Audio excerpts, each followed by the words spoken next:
Sir, आम्हाला आमच्या बाळाची कलर सोनोग्राफी करून मिळेल का? हा प्रश्न तुम्ही कधी ना कधी तुमच्या प्रेग्नन्सीमध्ये तुमच्या ऑब्स्टेट्रिशियनला विचारला असेल. तर कलर सोनोग्राफी म्हणजे नेमकं काय असतं हे आज आपण जाणून घेऊया.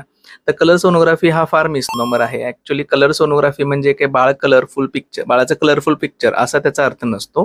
तर कलर सोनोग्राफी म्हणजे बाळाला रक्तपुरवठा करणारे जे रक्तवाहिन्या असतात त्यांचा डॉपलर स्टडी ज्याला जो आपण करतो त्याला आपण कलर सोनोग्राफी म्हणतो किंवा कलर डॉपलर म्हणतो. तर हा कधी-कधी केला जातो. सर्वात महत्त्वाचं आहे जेव्हा बाळ इनिशियली प्रेग्नन्सी राहते तुम्हाला, बाळाचे हार्टबीट बघण्यासाठी कलर सोनोग्राफी केली जाते किंवा डॉपलर केला जातो. दुसरं आहे जेव्हा बाळामध्ये ग्रोथ रिस्ट्रिक्शन, बाळामध्ये वाढ कमी आहे असं वाटतं. बाळाला बाळाभोवतीचं पाणी कमी आहे असं वाटतं किंवा बाळाभोवतीचं पाणी जास्त झालेलं आहे. अशा कंडिशन्समध्ये या स्पेसिफिक कंडिशन्समध्ये कलर डॉपलर केले जातात. स्पेशली जेव्हा ट्विन्स असतात, ट्विन्समध्ये कलर डॉपलरचा खूप मोठा रोल आहे.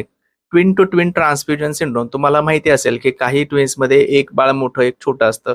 त्यावेळी रक्तवाहिन्यांमध्ये एकमेकांमध्ये रक्त मिसळण्याचं प्रमाण या पेशंट्समध्ये असतं. तर ते ओळखण्यासाठी कलर डॉपलरचा उपयोग केला जातो. कलर डॉपलरचा नेमका उद्देश हा बाळाला रक्तपुरवठा होतोय का नाही हे बघण्यासाठीच केला जातो. जेव्हा तुम्हाला कोणी असं विचारेल, की कलर सोनोग्राफी म्हणजे काय? तर त्यांना ही रील फॉरवर्ड करायला नक्की विसरू नका.